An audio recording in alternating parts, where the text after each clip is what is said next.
আসসালামু আলাইকুম রহমতুল্লাহি ওবারাকাতু। প্রিয় দর্শক, আশা করছি আল্লাহ তাআলার অশেষ মেহেরবানিতে আপনারা সকলেই অনেক অনেক ভালো আছেন। বান্দা আমার জিজ্ঞেস করবে আল্লাহ তাআলা, দুনিয়ার বুকে কতদিন বেঁচে ছিলে তুমি? তোমার হিসেবে ৬০, ৭০, ১০০ বছর। আমার হিসাবে তোমার দুনিয়ার জীবন ছিল মাত্র একদিন বা তার চেয়েও কম সময়। আর এই একদিনের জন্য আমাকে ছেড়ে দুনিয়ার সুখের পেছনে লেগেছিলে। দুনিয়ার জীবনটা কাটিয়েছিলে বাড়ি, গাড়ি, নারী, ধন সম্পদের পেছনে।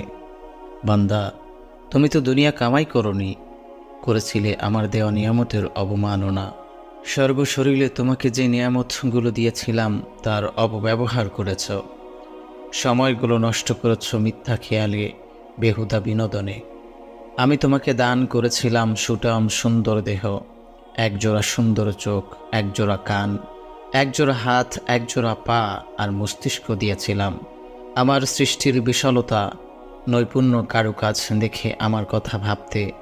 বান্দা, তুমি সব অঙ্গের অপব্যবহার করেছিলে।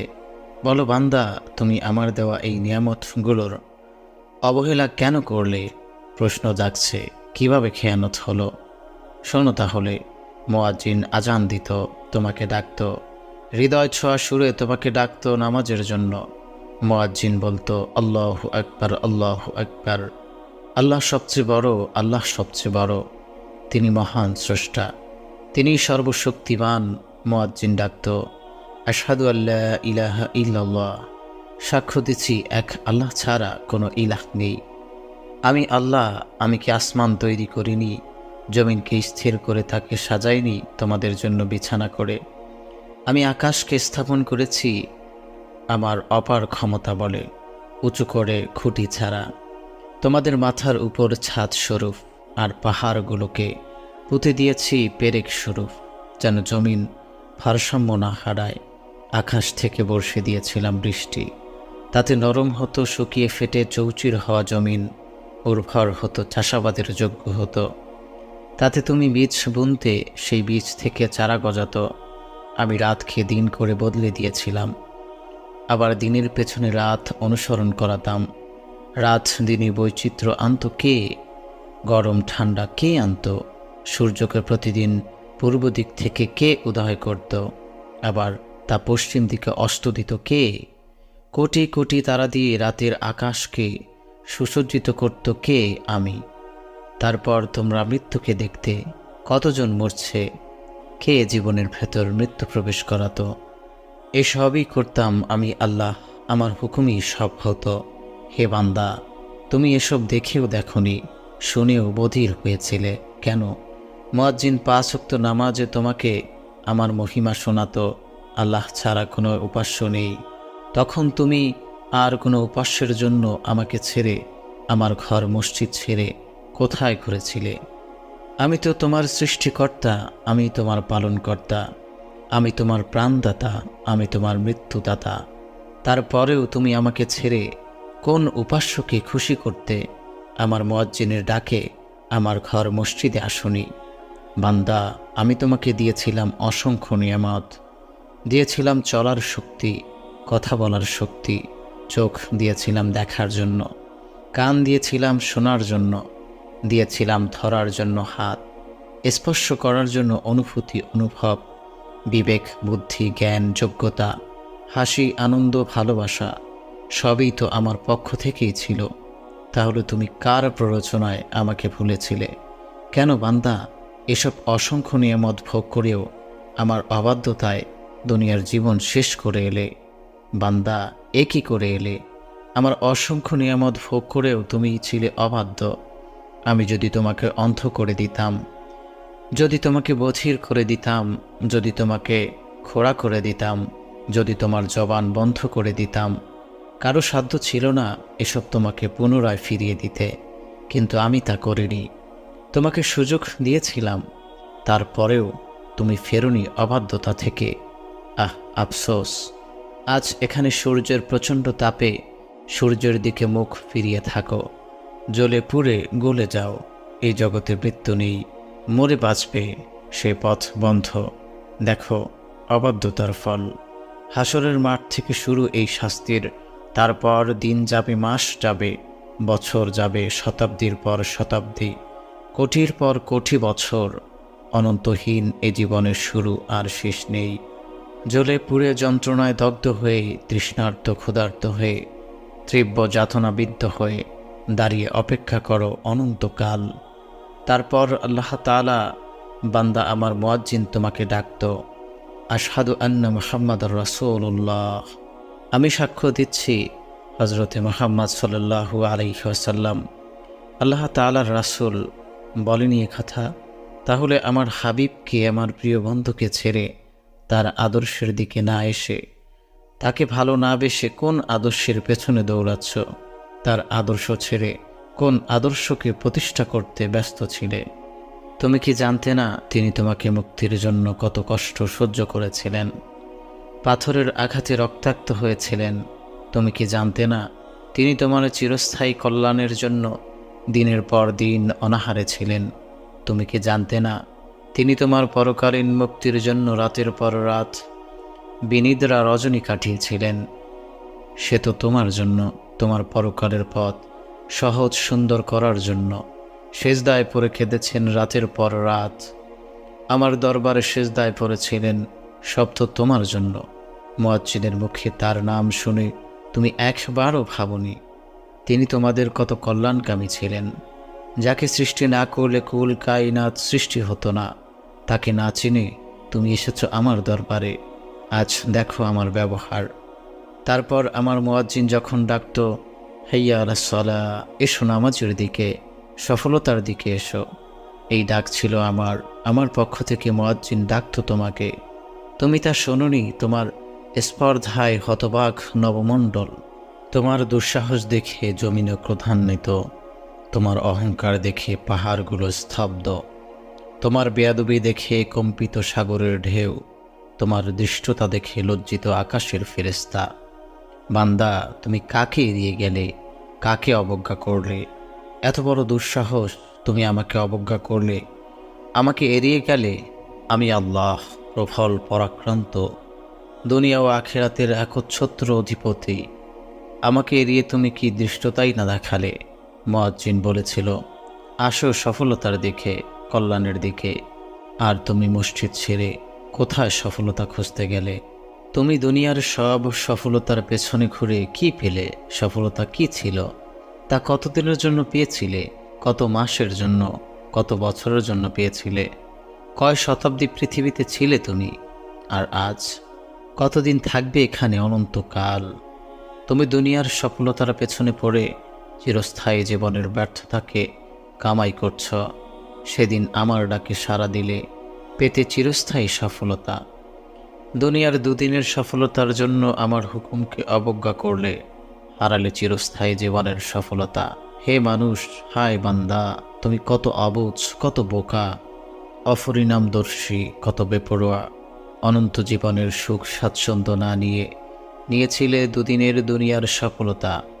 সেই সফলতার স্বাদ নিতে না নিতেই আমার ফেরেশতা তোমাকে মৃত্যুর স্বাদ পাইয়ে দিয়েছে, তোমাকে টান দিয়েছে পারে, এখন দাঁড়িয়ে আমার সামনে। বান্দা, তোমাকে বলেছিলাম আমার হুকুমের গোলাম হয়ে জীবন কাটাও, আমার গোলামের শিকলে বন্দী থাকো। আমার প্রিয় হাবিবের আদর্শে এবং তার তরিকায় তুমি নিজেকে চালাও। তুমি কি করলে? নিজেকে স্বাধীন ভেবে শয়তানের ধোকায় পড়লে। তুমি শিরিক করলে, নামাজ ত্যাগ করলে, রোজা অস্বীকার করলে, জাকাতের বিধান মানলে না, হজ পালন করলে না। তুমি পিতামাতার অবাধ্য ছিলে, স্বজনদের সাথে মন্দ আচরণ করলে, তাদের ত্যাগ করলে, ভাই বোনদের প্রাপ্য হক নিজের করে নিলে, তাদের বঞ্চিত করলে। বান্দা, তুমি আমার অবাধ্যতায় নিজেকে উজাড় করে দিলে। তুমি জিনা করলে, চুরি, ছিনতাই, রাহাজানি, ডাকাতি, অপহরণ, ধর্ষণের মতো গুনাহে লিপ্ত ছিলে। সমাজে কায়েম করেছিলে ক্রাসের রাজত্ব। খুন করলে, সব গুনাহের তুমি ছিলে অগ্রগামী। আজ বিচার দিবস, হিসাবের দিন, সব হিসাব নেওয়া হবে অক্ষরে অক্ষরে। তুমি কোনো গুনাহই ছাড়নি। তুমি আমার শাস্তি থেকে একেবারে নির্ভাব হয়ে গিয়েছিলে। কত অহংকারই না ছিল তোমার। ঠিক আছে, আজ ধরা পড়েছ। দাঁড়াও জ্বলন্ত সূর্যের নিচে, উত্তপ্ত জমিন, সাতরাও ঘামের সমুদ্রে, চিৎকার করো চেঁচাও। একটু পরই জানতে পারবে সেই অবাধ্যতা তোমাকে কোথায় নিয়ে গেছে। নিজেই দেখতে পাবে তোমার চিরস্থায়ী ঠিকানা। শুরু হবে হিসাব নিকাশ, দাঁড়াবে মহান রবের সামনে। মহান কাহ্হার, জব্বার, রহমান, রহিম আল্লাহ তাআলার সামনে একা জীবনের প্রতিটি কাজ সম্পর্কে জিজ্ঞাসা করা হবে অক্ষরে অক্ষরে। সেদিন মহা বিভীষিকাময় হাসরের দিন, মহান আল্লাহ তাআলার সামনে হাজির হবার দিন, চুলচেরা হিসাব নিকাশের দিন। কিছুই বাদ পড়বে না, সব প্রকাশ হবে।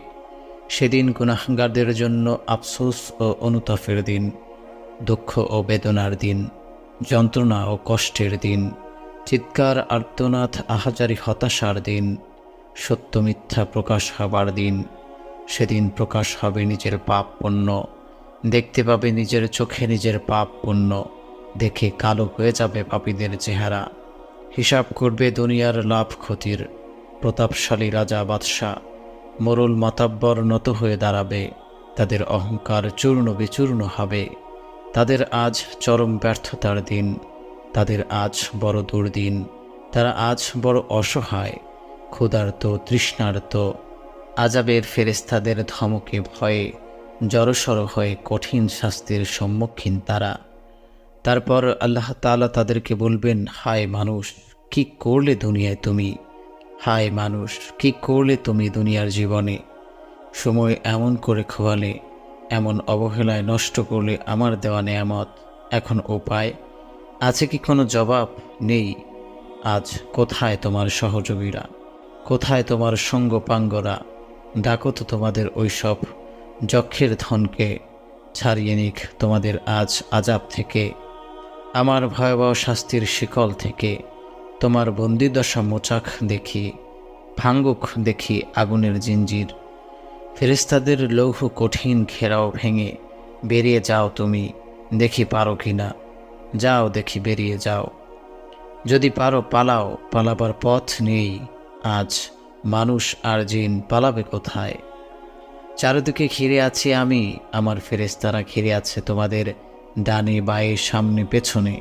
আজ তোমরা কঠিন বাঁধনে পড়েছ বাধা, এবার পালাও তো পারবে না। আমি তো পবিত্র কোরআনে কারিমে ঘোষণা করেছিলাম, হে জিন ও মানবজাতি, পৃথিবী আর আকাশ মণ্ডলীর সীমা ছাড়িয়ে পালাও যদি পারো। কিন্তু তোমরা পারো না আমার রাজত্ব ছেড়ে বের হতে, কখনোই আমার ছাড়পত্র ছাড়া বের হতে পারবে না। আরেক জায়গায় আল্লাহ সুবহানাহু ওয়া তাআলা বলেন, হে জিন আর মানুষ, খুব শীঘ্রই আমার সময় হবে। অর্থাৎ তোমার বিচার হিসাব নিকাশের জন্য অবসর হব। সেটা হবে চূড়ান্ত ফয়সালার দিন, হাসরের দিন। সেদিন আল্লাহ রব্বুল আলামিন সব জিন আর মানুষের ভালো মন্দের কাজের হিসাব যাচাই বাছাই করে জান্নাত অথবা জাহান্নামের ফয়সালা দিবেন। সবাই পাবে প্রতিটা কাজের বিনিময়। সেদিন হাসরের আসর থেকে পালাবার কোনো পথ পাবে না। মৃত্যুর কবল থেকে কিংবা কিয়ামতের হিসাব নিকাশ থেকে বাঁচার কোনো পথ নেই। আজ বান্দা, তোমার পালানোর পথ নেই। আমি মহামহিম, প্রবল পরাক্রমশালী আল্লাহ তোমার সব পথ রুদ্ধ করে দিয়েছি। চেষ্টা করো তো দেখি বের হতে আমার দৃষ্টি ছেড়ে। পালাবে কোথায়? সর্বত্রই আমার রাজত্ব, আমার নিয়ন্ত্রণ, আমার কর্তৃত্ব, আমার সীমানা, সব কিছুই আমার দৃষ্টির মধ্যে। চিনতে পারছো আমাকে আজ? দুনিয়াতে তুমি বড় বড় সর্দার, মাতাব্বর, প্রভাবশালী ক্ষমতাধরদের নিয়ে বুক ফুরিয়ে হাঁটতে, যা ইচ্ছা তাই করতে। আজ করো দেখি। তুমি কত অবজ্ঞা করছো আমার হুকুমগুলো, অবহেলা করে ছুঁড়ে ফেলেছ আমার বিধানকে। দিনের আহকামগুলোকে নিয়ে হাসি ঠাট্টা বিদ্রূপ করতে। যারা পালন করত দিনের আহকামগুলো, তাদেরকে তুচ্ছ তাচ্ছিল্য করতে। দুনিয়ার ছোট ছোট জিনিসগুলো তোমাকে কত আকর্ষণ করত। তুমি তা পাবার জন্য কি মেহনতটাই না করতে। প্রাণপন্ত্র চেষ্টা ছিল সেগুলোর জন্য। এর কাছে যেতে, ওর কাছে যেতে, আমার কাছে আসতে না। ক্ষমতাধরদের দরবারে ধর্ণা দিতে, তাদের কাছে মাথা নত করতে। কই বান্দা, আমার কাছে তো মাথা নত করতে না। তুমি আমার কাছে মাথা নত করো। সেজন্য আমি অপেক্ষায় থাকতাম। আমার আকাঙ্ক্ষা ছিল তুমি আমার হবে, আমার কাছে মাথা ঠুকবে, আমার নাম জপবে, আমার কাছে চাইবে, আমার কাছেই আকুতি করবে, আমার কাছে কাঁদবে অনুনয় বিনুনয় করে। আমি চেয়েছিলাম বান্দা তুমি আমার হবে, একমাত্র আমার হবে, আমাকে আপন করে নিবে। বান্দা আজ তো চোখের সামনে দেখতে পাচ্ছি সবই, আমার রুদ্র রোষের সামনে দাঁড়িয়ে আছো। আজ আমার নাম কাহার, মায়া মমতা কিছুই পাওয়ার যোগ্য নও। আজ তৈরি হও হিসাবের জন্য, জবাব দেওয়ার জন্য। প্রতিটি কাজের, প্রতিটি সময়ের, প্রতিটি ক্ষণের বাঁচতে পারবে না তোমার দুনিয়ার ক্ষমতার রাজা বাদশাহ কেউই। দুনিয়ায় 60-70 বছর, 100 বছরের জীবনে একবারও আমার কথা মনে পড়েনি, একবারও আমার রাসূলের কথা মনে পড়েনি। 60-70-100 বছর যাদের নিয়ে মেতেছিলে তাদের সাথেই তোমার স্থান হবে আজ। অপেক্ষা করো নির্মম শাস্তির, দাঁড়িয়ে থাকো ফয়সালার অপেক্ষায়। এই হলো হাসরের দিন। আল্লাহ তাআলা আমাদের সকলকে আমাদের গুনাহগুলো মাফ করে দিন। আমিন।